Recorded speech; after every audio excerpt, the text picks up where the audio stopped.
Thank you for being here. I acknowledge that the city of Hamilton, where I record this podcast, is situated upon the traditional First Nations territories of the Erie, Huron-Wendat, Haudenosaunee, Mississaugas, and the Chonodon of the so-called Neutral Tribes. Hamilton is also directly adjacent to the Haldimand Treaty Territory. This land is covered by the Dish with One Spoon Wampum Belt Covenant, which extends between Montreal and Fort Erie. It was an agreement between the Haudenosaunee and the Anishinaabe. That wampum uses the symbolism of a dish to represent the territory and one spoon to represent that the people are to share the resources of the land and only take what they need. Hamilton is home to many Indigenous peoples from across Turtle Island, and this land acknowledgement is a small gesture to recognize the rich history of this land and so that I can better understand my role as a settler, as well as a neighbor, partner, and caretaker.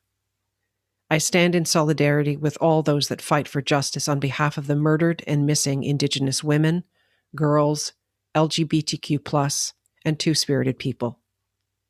I grieve the generational trauma created by the residential school system and the 60s scoop.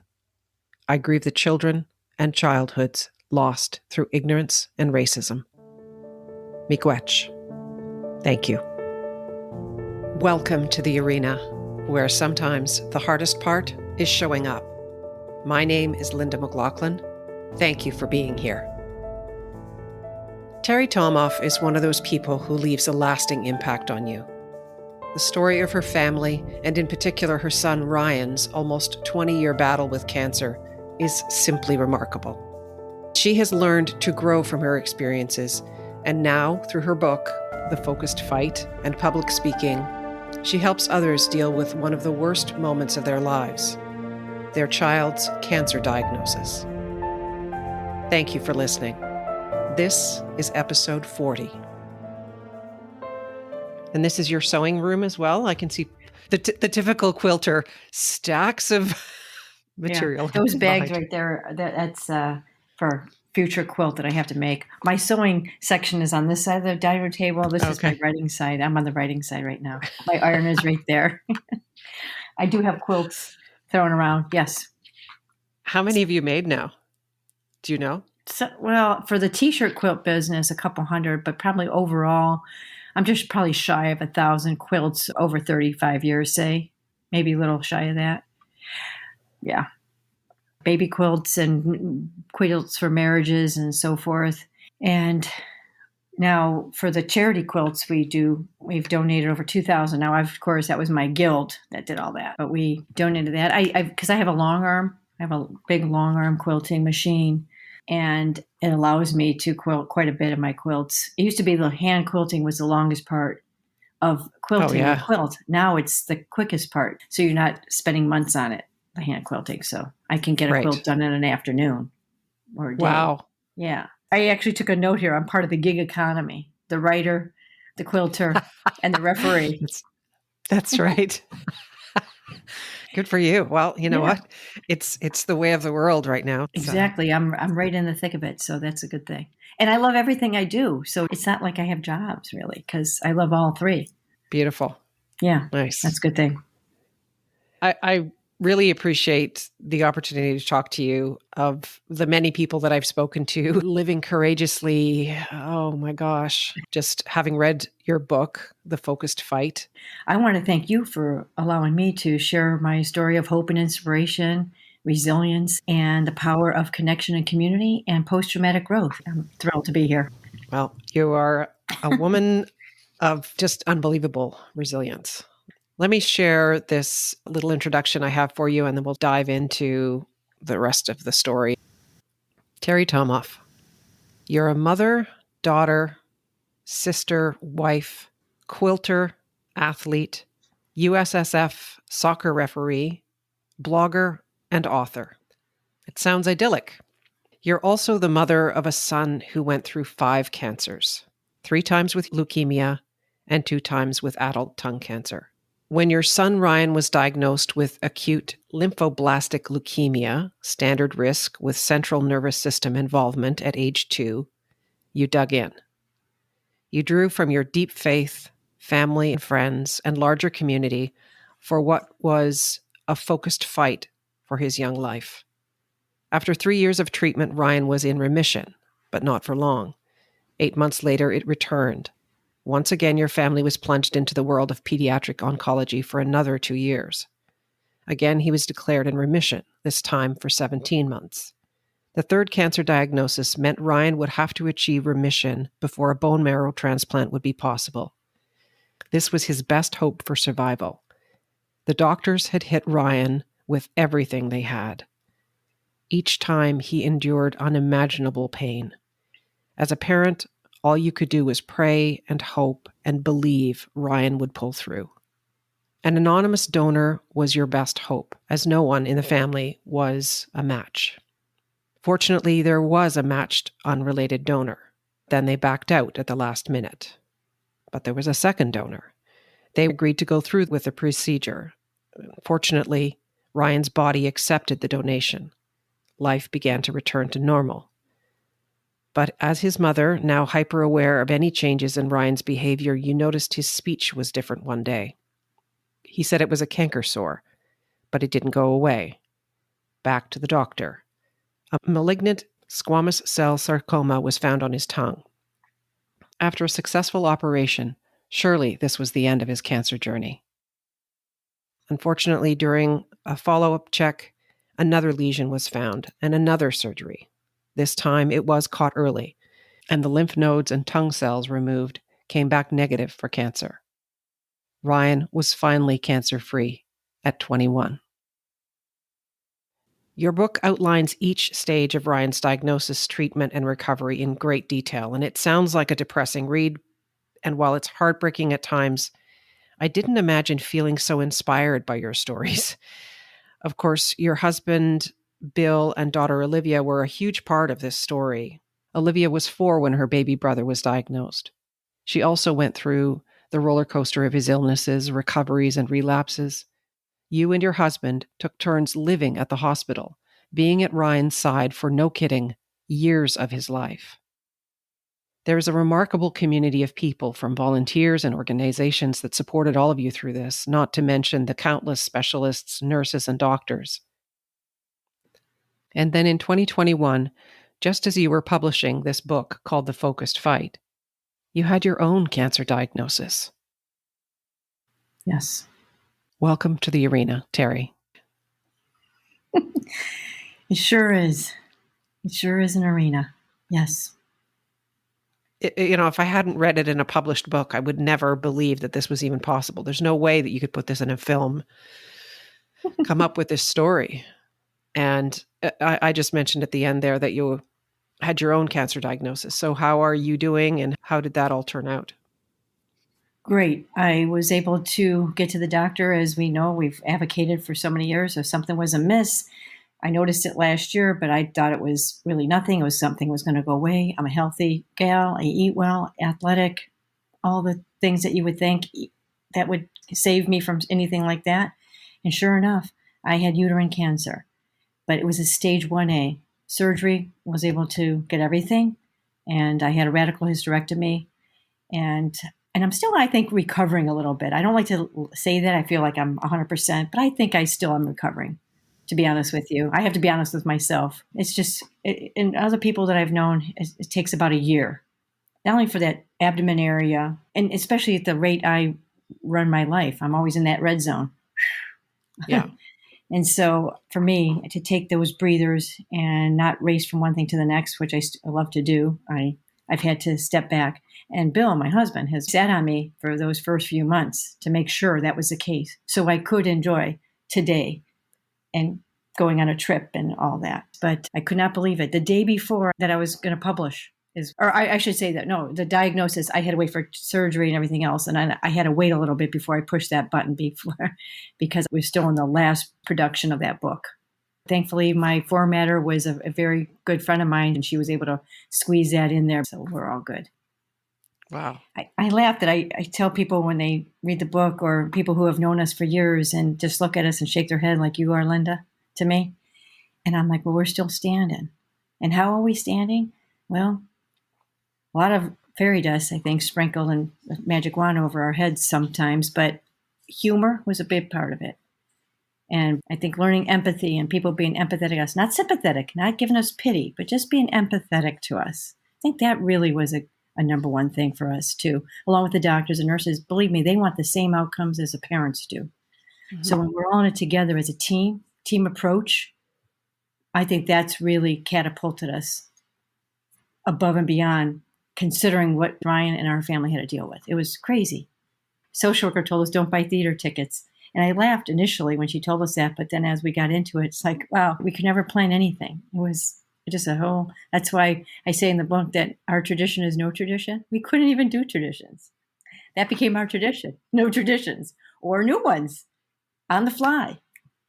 And you go through that much, every day's a celebration, really. You live each day to the fullest. You lay your head down at night, thank your superpower, your whoever it is, for another day, for another successful day. Even if you had a headache all day, you're still here, you still can do something. Maybe you ate that day. That's a blessing, right? That's how I look at it. And it was moment to moment, hour to hour that you were giving that blessing. Yes. Oh, yeah. Oh, I said it when that second hand on the clock would only move 10 seconds or 15 seconds. Oh, man, I was in for a long day. But that gave me that day to fight. So then I flipped it around and I said, well, that was 10 seconds. I'm glad I have those 10 or 15 seconds. Okay, let's just string a couple minutes together. Okay, let's string a couple half hours together. By the end of the day, 9, 10 o'clock, my son's going to bed. Okay, we managed. We got through it. So seconds turned into minutes, turned into half hours and hours, to months, years, and here we are today. And how's Ryan doing now? He's doing well. Thank you for asking. He's actually at work today. He works about 5 hours a day, a little less than 20 hours a week. And I was going to talk a little bit about some things that didn't get in the book. And healthcare is a huge component of a lot of things, of course. He was under my husband's insurance all those years. But when he turns 26, actually 25 and a half, you start worrying about things like that. And can he hold a full-time job? I think he can. It might just really take the wind out of him. So we actually worked with a couple of people in the legal world, and they gave us a lot of suggestions. And we decided to help Ryan establish a Medicaid account and get him under Medicaid. So he can only work so many hours and he can only make so much per year. But his Medicaid is priceless. He has many friends that he knows. They're doing well today. And actually, one of his friends just had a second baby. So she's had 2 children, 2 miracles.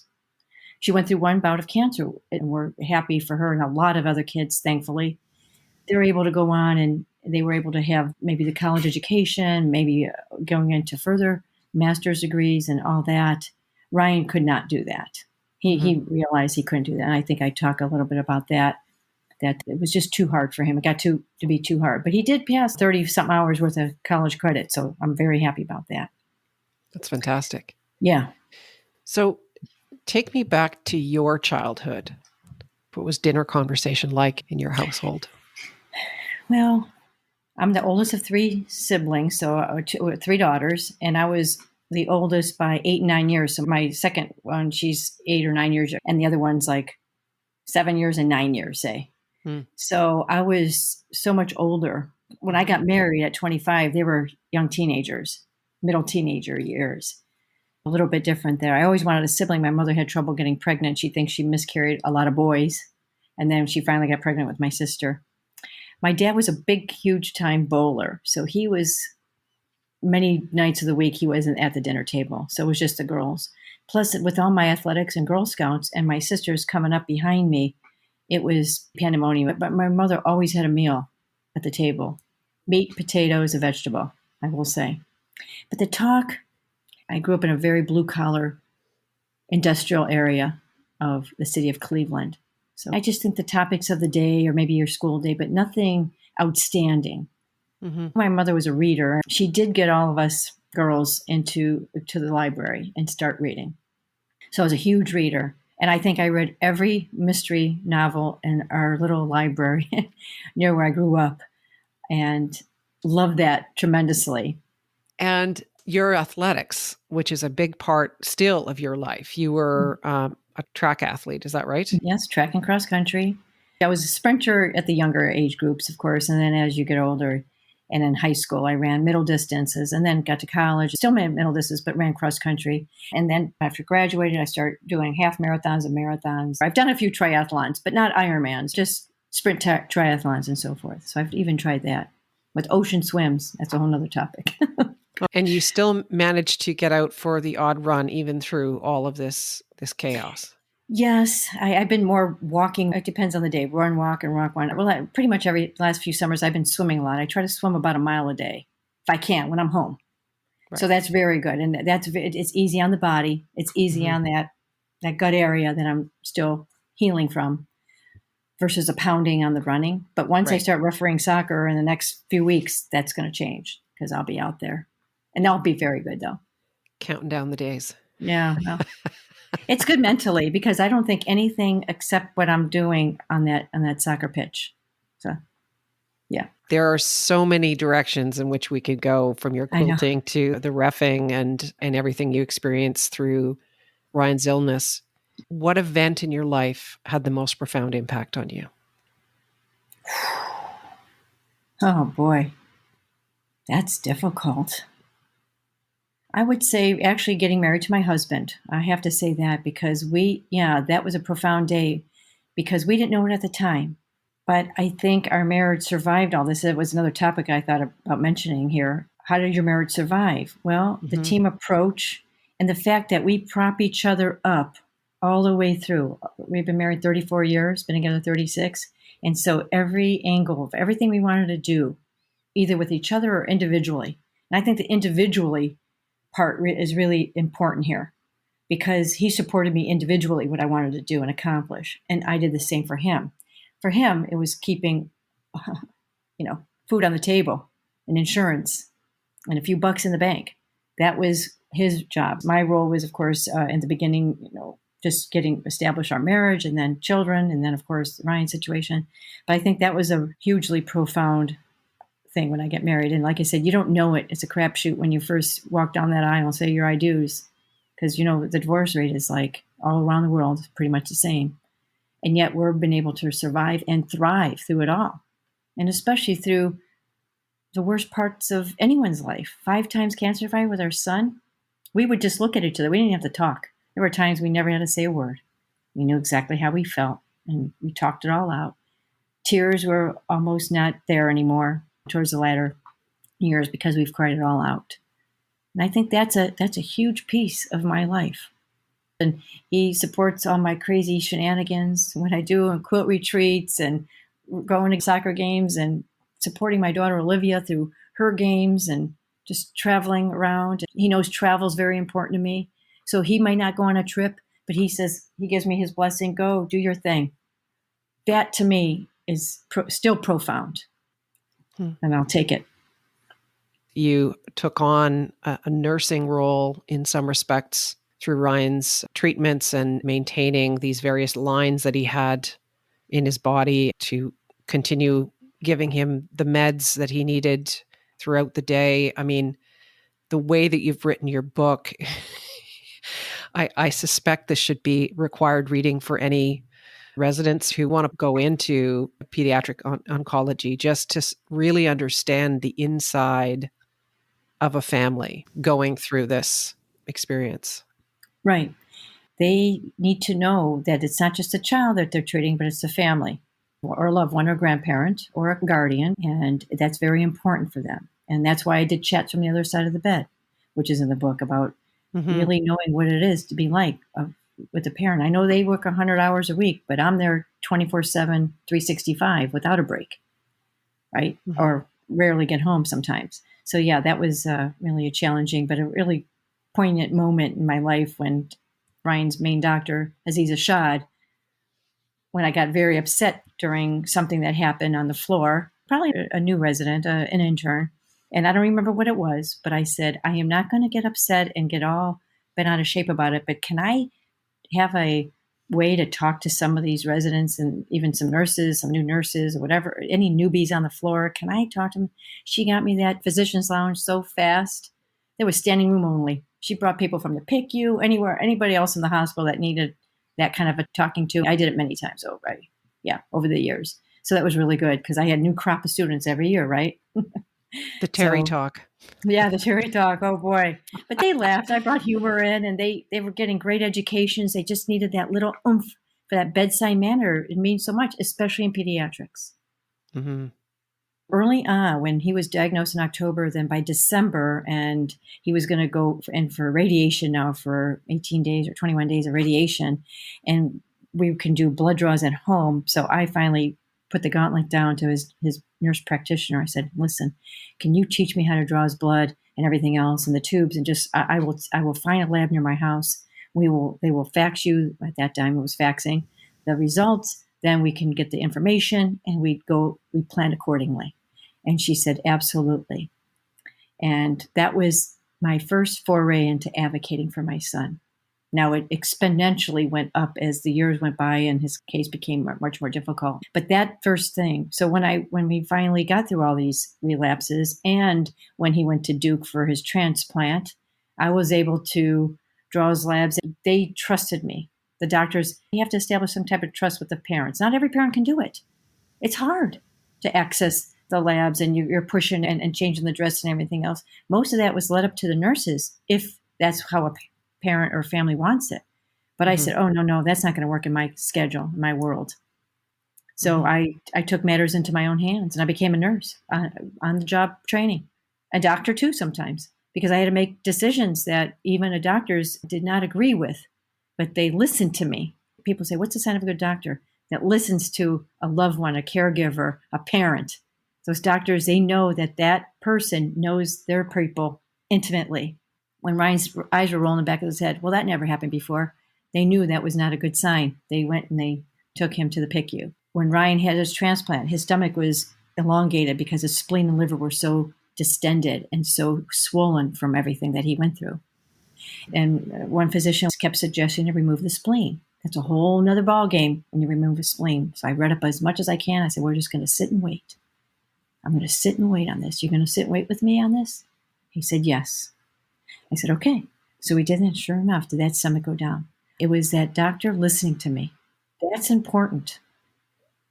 I understand you took copious notes. There were times when the residents or the doctors were asking to refer to your notes as much as his actual medical chart. Yes, because yes, there were some mistakes because I write in the book, and I would like to tell your listeners that your chart's always available to you, no matter if it's your child or yourself or a loved one. So I would just stand on the nurse's station. I would just read over the notes every day. And if there was a discrepancy, I would call the charge nurse or the head of nursing, and I'd say, hey, I need you to check this over. I need you to talk to the resident, whoever wrote this out. This is not what my notes say. And then I got to the point where, okay, there's a discrepancy. Check their notes. They're writing everything down. It was noted around the hospital that we were very on top of everything. But we only had the one patient. And that's what I have to understand. But when the attending physician is coming and asking to see your notes, you must be doing something right. Yes. Amazing. Again, one patient, one family, just that we couldn't control anything that was going on in his body, but we certainly can control those notes, those copious notes, those spreadsheets. We can control that. My husband was really good. He can do his spreadsheet in his sleep, and he was so good in setting all that up for us to just plug in the numbers, and we were able to see. And when we flipped over our notebooks and showed the doctors, their drawers were on the floor. What does living a courageous life mean to you? Living a courageous life for me is showing up for my son and showing up for my daughter time and time again. No matter if the chips were down, I was showing up for them. I was also present in their moments, in their toughest moments, their happiest moments, giving them that grace for that.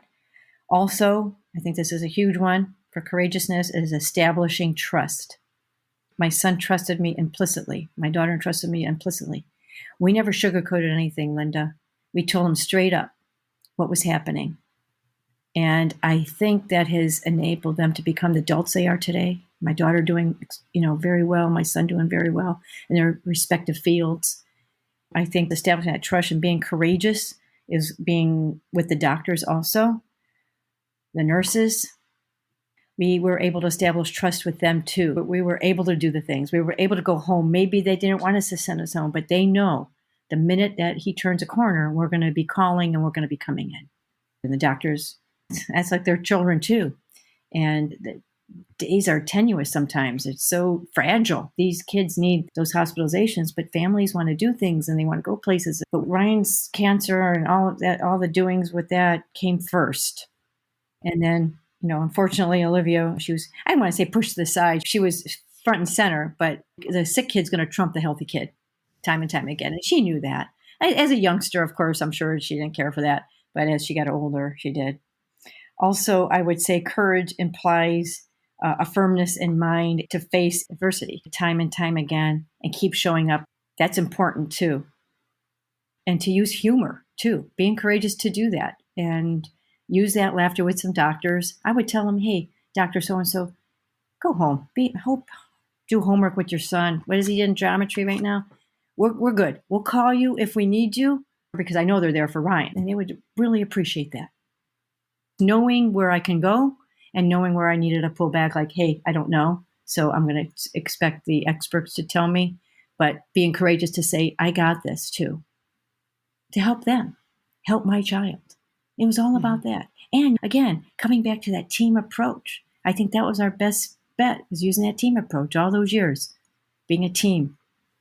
And that team grew over time as well as Oh, your you bet. community began to understand what was happening in your household, and you were able to draw in much broader forces. These were neighbors, these were random community members that suddenly showed up with ways of helping that were just extraordinary. And of course, there's that formal volunteer community of charities that step forward and were able to help, but literally random strangers who were coming and saying, I'm going to sign up to become a bone marrow donor. I mean, really people understood and became a part of the Tomoff team.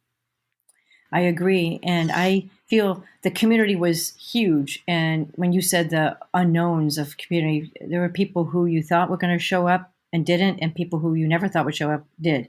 So we had the whole gamut and under that whole umbrella. And I would say there was 2,000 people who were part of our army, our community, in different ways, in minute ways and bigger ways. Even just a prayer or sending a note, that's all part of that whole process. That's all part of that team of getting him where he needed to be, mentally, physically, spiritually. I try to keep up with thank you cards, everything else. It just got lost in the shuffle. I mean, I'm barely getting home to wash my clothes or to sleep in my own bed every once in a while. So, I say a big apology in the book, like, thank you for everything, because I couldn't get to some people sometimes, it was just too much, too hard. Things were coming fast and furious with everything. I really appreciate everything that everybody did. And even cutting our grass, people say, what can I do? Make chocolate chip cookies, brownies for the nurses and doctors, the family, cut the grass, mow it down. You don't have to ask permission for that, Yeah, grab the lawnmower and go. Yeah, exactly. And then you know what? In a week or two, come back and do it again because I guarantee it's not going to get done. What impact do you want to have on the world? What's your legacy? Wow. I think the power of connection and community would be my legacy, because I think I was the fulcrum. I was the head of the household. I was where everything pointed out from me. And that power of connection and community of the people I needed to have in my world at that moment or that time. And then keep in contact for a lot of them. I think that'll be my legacy. Also, I did everything I could for my kids. I got an account in this book that they'll forever have. They can look back to it. I was able to help put together their messy lives that they never asked for. I think that's a great legacy for anyone to say it for their children. And hopefully, maybe my grandchildren or great-grandchildren, they'll always be able to look back at that. And maybe 50 years from now, when there's not chemotherapy and bone marrow transplant and there's target therapy and they go in and they just zap out, then maybe they'll be reading this and like, oh my gosh, look what they had to go through. Plus, I will say my quilting, and if you preserve them well enough, the quilts can last a long time. And I have probably about 40 or 50 in the house that my kids will inherit and hopefully pass down. And I will probably give out more to family and friends too as years go by, because you only need so many. And you began to give quilts to the families and the young children who were being diagnosed with cancer, the others that were in the hospital at the same time as Ryan, and that you got to know. Yes, that was later on when we went to Duke and then they were giving out the quilts to the kids. I just said, I'm bringing that back to my guild. And we did that and we started at that point. At like 2004, 2005 is when we started to really step it up. And we give now to some regional hospitals around here, and we would like to do more, but right now we can't because the hospital, everything's kind of shut down in that respect. Right. But over the years, it's been great. And I even told the social workers at the hospital or the art therapists, because they also work with not only the cancer kids, but the other kids. And I said, hey, listen, if any family's really going through a hard time or siblings going through a hard time, please just go into the pantry, but they used to keep them in, and just give them a quilt. Some of the hospitals, they do small bowel transplants and heart and lung, even for little kids. Those kids are hospitalized for many months at a time, if not years. I said, give them quilts. Give the whole family one. I don't care. That quilt, what does that symbolize for you? The quilt symbolizes love through every stitch, because even my other quilt guild members, they'll tell me that when they're making a quilt for a child, there's a lot of thoughts and prayer going into that. And they feel very comforted. During those times, I only gave out to one, and it was very powerful for me to walk in there and hand that family a quilt. And I've gotten notes back over the years that a child have passed away, and guess what they did? They put that quilt over the casket. Those quilts that were made by my guild. That's how powerful and how important those things were for that child and that family. Talk about a powerful moment and getting that feedback back. Not a lot. You only need one. So that's really, really powerful. So that legacy is another one. And then that family has that quilt.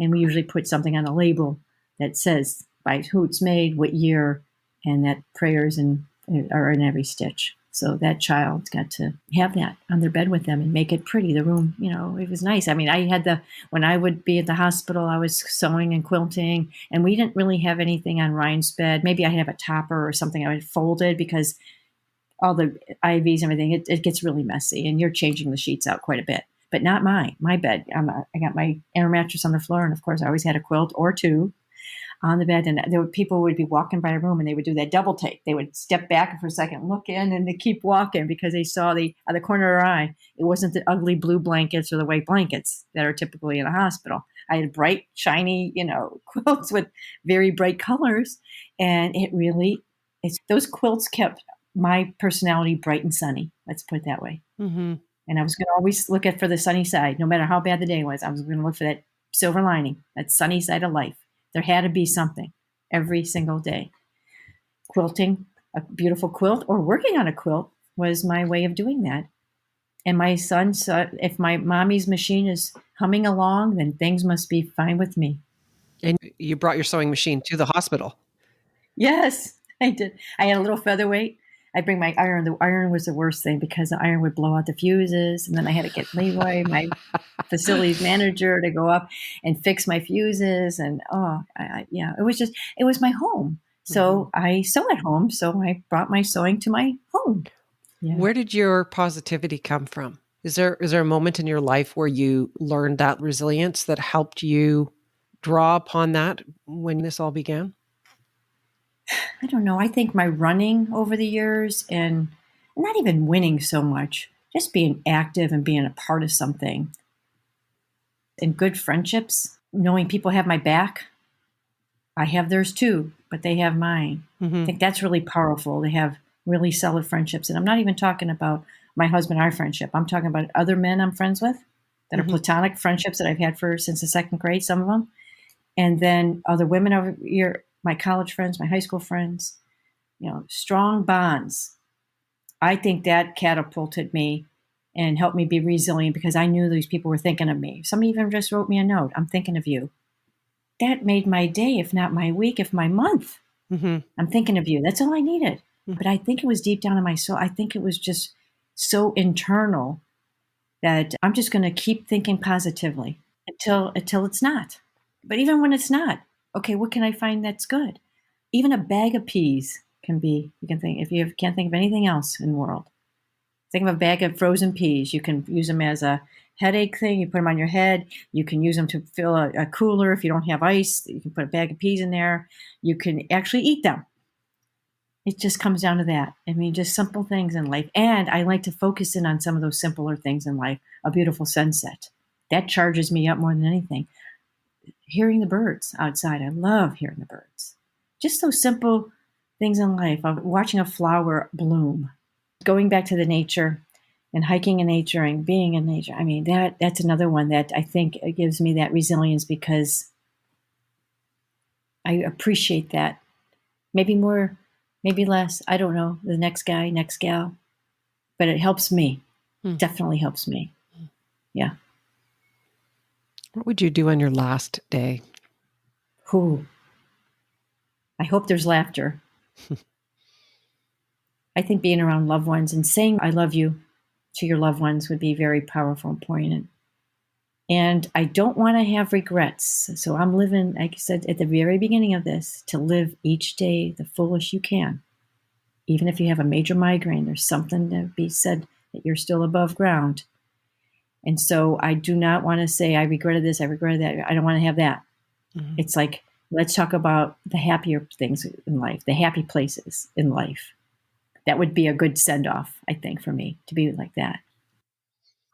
If you had the opportunity to have a 5-minute conversation with someone living or dead, who would that be? That's a great question. I'm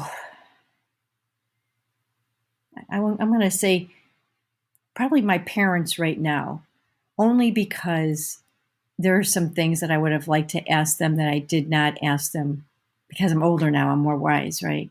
So we think that I didn't probably ask them because I think we always think our parents are going to live forever. What made them tick? What I do celebrating other stories on my blog a lot, and I ask people what makes them tick, and I didn't have the chance to ask them to do that. So I think my parents, I would have to say that. The good, bad, and the ugly, no matter what it was. And I've learned a lot from all the writing that I've been doing over the past few years.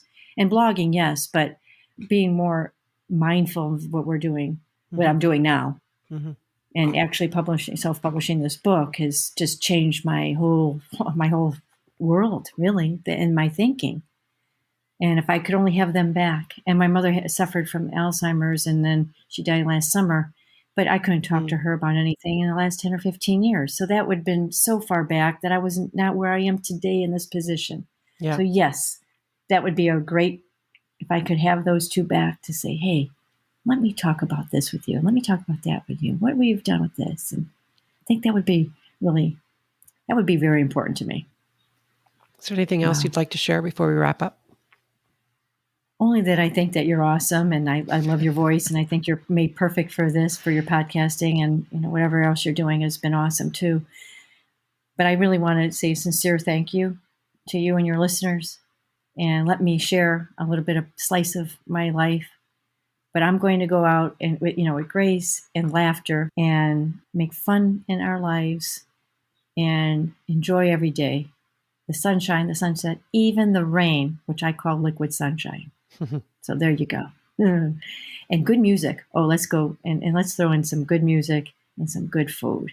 You can't beat that. That sounds great. Appreciate everything. Yeah. Thank you. I have to ask you to tell the story that you shared with me the first time we spoke. I think it speaks so beautifully to that choice of empathy in a moment where you could have chosen quite a different tack, and maybe most people would have. I was reffing a U15 finals match. The game started at 9 a.m. precisely. I blew my whistle. I had my team of assistant referees. They were great. Girls were out running beautifully, passing like champs. And there was one coach from the Maryland team that was screaming his head off every time I blew the whistle. And he was just being very belligerent to me, to his players, the opponents. So I looked at my watch, first 2 minutes, 4 minutes, 6 minutes. He's not shutting up. And I see the girls, their play has changed now, both teams. The play has changed.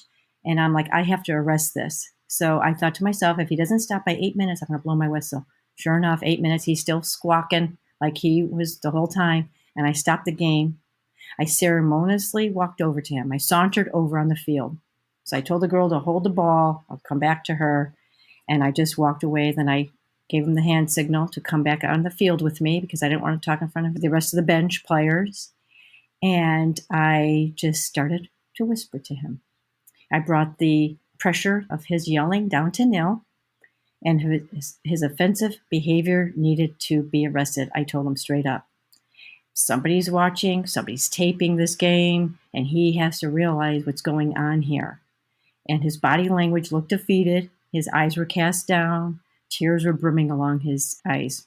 And as I continued whispering to him, he was, I think, coming up with a rebuttal, because he did say, after I gave him a chance, like a few seconds, he said, he's a DC attorney. He does cases in front of the Supreme Court.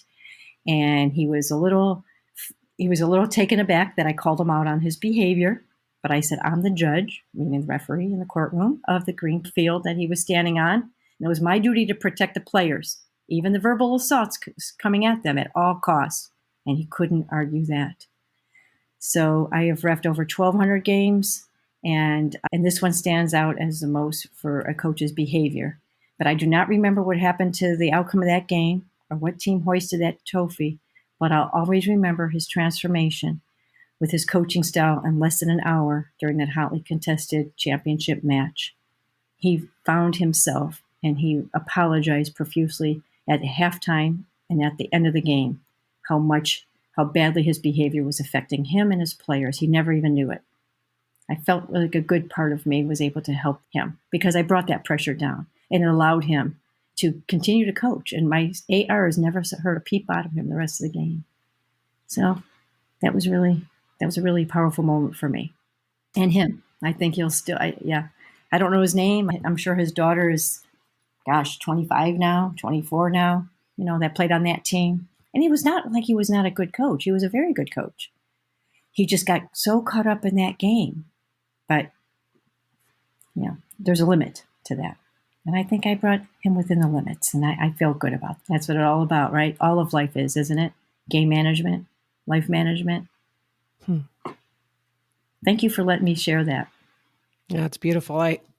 You could have given him a red card. You could have sent him off the field. You could have done all those things. You were in your right to do so as the ref. I mean, there was a moment of being right and a moment of being compassionate.